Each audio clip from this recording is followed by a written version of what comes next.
Hello जी, welcome back to Filmy Don. इस video में हम देखेंगे सलमान खान की फिल्म एक था टाइगर की कहानी, ताकि हम आने वाली स्पाई यूनिवर्स की सारी फिल्मों को रिलेट कर पाएं। इस वीडियो में आपको काफ़ी सारी बातें पता चलेंगी जिस पर आपका ध्यान नहीं गया होगा, इसलिए हमारे साथ एंड तक बने रहें। और अगर चैनल पर नए हैं तो फिल्मी डॉन को सब्सक्राइब कर लें ताकि हम आप तक ऐसी ही बेहतरीन वीडियो पहुँचा सकें। मूवी की शुरुआत होती है इराक में, जहां एक मार्केट में रविंद्रन नाम का एक बंदा है। उसे खरीदारी के दौरान किसी आदमी का चेहरा दिखता है। उसे देखकर डर के मारे रविंद्रन वहां से भागने लगा। भागते वो किसी को कॉल करके बोलता है, हेलो, वो यहाँ है, मुझे ढूंढने आए हैं, जल्दी आओ। वो अपने रूम की तरफ जाता है। रूम में एंटर होते ही उसे गोली की आवाज़ सुनाई देती है। वो देखता है वो आदमी भी वही है जो उस मार्केट में देखा गया था। ये कोई और नहीं बल्कि भारत का top spy agent Avinash Singh Rathore उर्फ टाइगर है। और ये रविंद्रन, ये भी एक रॉ एजेंट है। जैसे कि भारत के पास रॉ है, पाकिस्तान के पास भी ISI है, एक सीक्रेट एजेंसी। रविंद्रन ने पैसों के लिए देश की सेंसिटिव इन्फॉर्मेशन ISI को बेच दी। रविंद्रन टाइगर को नीचे की फर्श हटाकर पैसे दिखाता है और उसे भी अपनी टीम में शामिल होने के लिए कहता है। टाइगर कुछ पैसे अपनी जेब में भरकर रविंद्रन को अपने साथ इंडिया चलने को बोलता है, जिस पर रविंद्रन टाइगर को शूट करने के लिए गन उठाता है और इतने में ही टाइगर रविंद्रन पर गोली चला देता है। तभी रविंद्रन को बचाने के लिए ISI एजेंट्स वहां एंटर हो जाते हैं।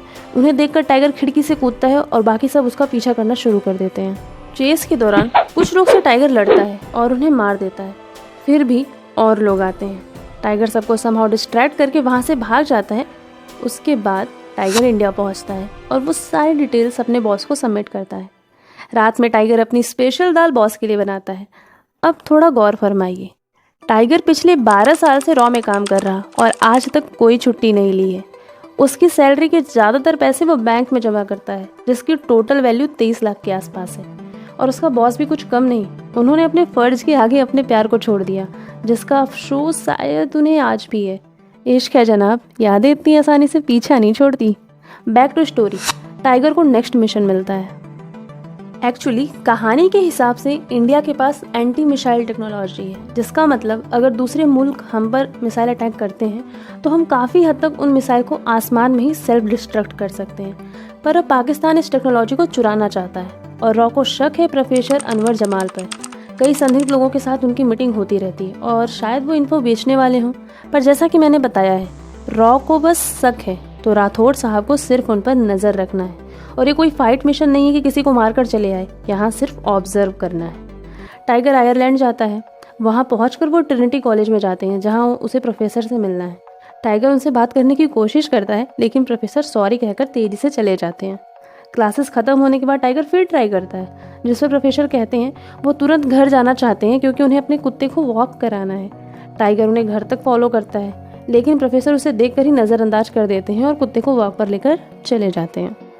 जब टाइगर उनके पास जाता है, घर से म्यूजिक की आवाज़ सुनाई देने लगती है। टाइगर घर की तरफ बढ़ता है, जहां एक लड़की म्यूजिक को सुनकर डांस करते हुए घर की सफाई कर रही थी। इसका नाम जोया है, ब्रिटिश लड़की है, इंडियन ऑरिजिन की, और प्रोफेसर के घर में आने की परमिशन बस इसे ही है। ये पास में ही ट्रिनिटी डांस एकेडमी के पिछले 1 साल से स्टूडेंट है। टाइगर को अचानक से घर में गुस्सा देखकर वो उससे पूछती है, हे, तुम कौन हो, बिना परमिशन के यहाँ कैसे आए? रिस्पेक्ट तो होनी चाहिए। टाइगर हड़बड़ाहट में सॉरी कहकर बाहर निकल जाता है। शाम को जोया अपना सारा काम खत्म करके बाहर आती है, जहां वो देखती है कि टाइगर अब भी वेट ही कर रहा है। वो उसे बताती है प्रोफेसर रॉकेट के साथ लंबे वॉक पर जाते हैं, तो वो अब कब तक लौटेंगे इसका कोई अंदाज़ा नहीं है। सिंस टाइगर इस तरह बिहेव करता है, वो किसी को वहाँ जानता नहीं है। जोया उसे आसपास के होटल सजेस्ट करती है। रास्ते में ही टाइगर अपने आप को एज राइटर इंट्रोड्यूस करता है, जिसका नाम मनीष चंद्रा है, और उसके दोस्त उसे दूरदर्शन कहते हैं। ये बात बहुत इंपॉर्टेंट है। वो यहाँ प्रोफेसर की लाइफ पर बायोग्राफी लिखने आया है। टाइगर 2-3 होटल को चेक करता है, उसमें रूम्स अवेलेबल थे, पर बाहर आकर जोया से कहता है ये होटल ओवर बुक्ड है। जोया का हॉस्टल आ गया था, इसलिए वो उसे आगे के 2 होटल सजेस्ट करके अपने रूम में चली जाती है। टाइगर उसका चुपके से फॉलो करता है और उसके हॉस्टल के सामने बेंच पर सोने का नाटक करता है। जोया उसे 100 यूरोस के बदले उसे उसके सहेली के रूम में रहने देती है, जो फिलहाल छुट्टी पर है। अगली सुबह टाइगर और जोया रेस्टोरेंट जाते हैं नाश्ता करने के लिए। टाइगर उससे कहता है कि वो बिल पे कर देगा।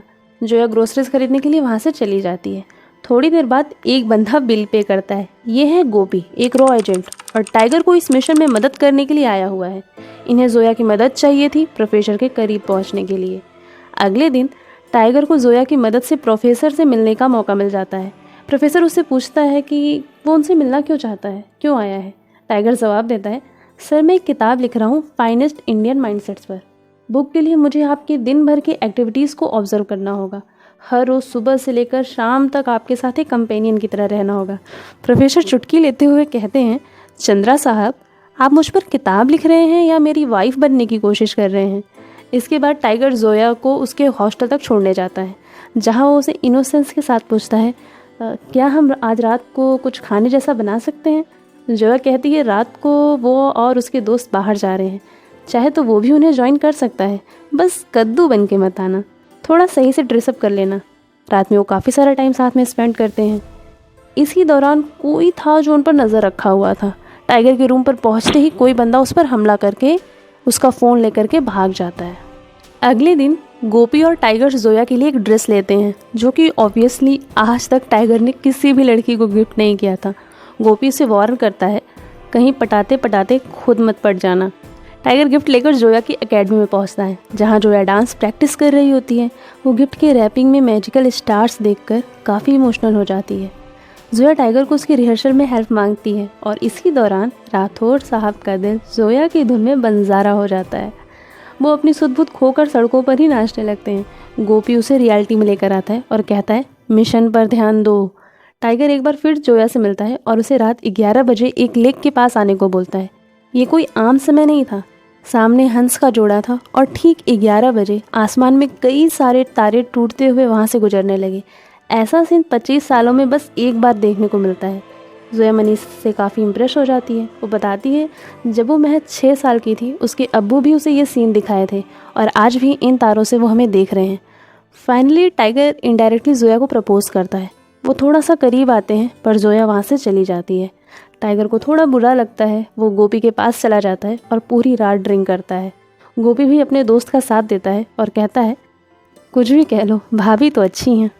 नेक्स्ट इवनिंग जोया की परफॉर्मेंस थी। प्रोफेसर और टाइगर दोनों वहाँ उसे चीयर अप करने पहुँचते हैं, पर तभी गोपी का कॉल टाइगर के पास आता है कि प्रोफेसर के घर में कुछ हलचल हो रही है, उसे तुरंत वहाँ पहुँचना चाहिए।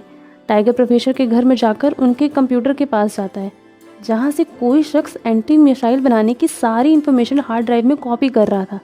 ये कोई और नहीं बल्कि जोया थी। जोया एक ISI एजेंट है जो पिछले 1 साल से प्रोफेसर के हर काम पर नज़र रखी हुई है। टाइगर काफ़ी शॉक्ड में होता है और उस पर बंदूक तान देता है और कहता है उसके पास बस 2 ही ऑप्शन है, या तो वो रॉ के साथ मिलकर काम करे या फिर उसे मरना होगा। जोया अपने मुल्क के साथ गद्दारी करने के लिए मना कर देती है और टाइगर गन चला देता है। लिसन चैनल सब्सक्राइब कर लो और नोटिफिकेशन ऑन कर लेना, ताकि अगली वीडियो जैसे ही आए आपको पता चल जाए। और जाने से पहले लाइक और कमेंट करके जाना। मिलते हैं नेक्स्ट वीडियो में। Till then take care.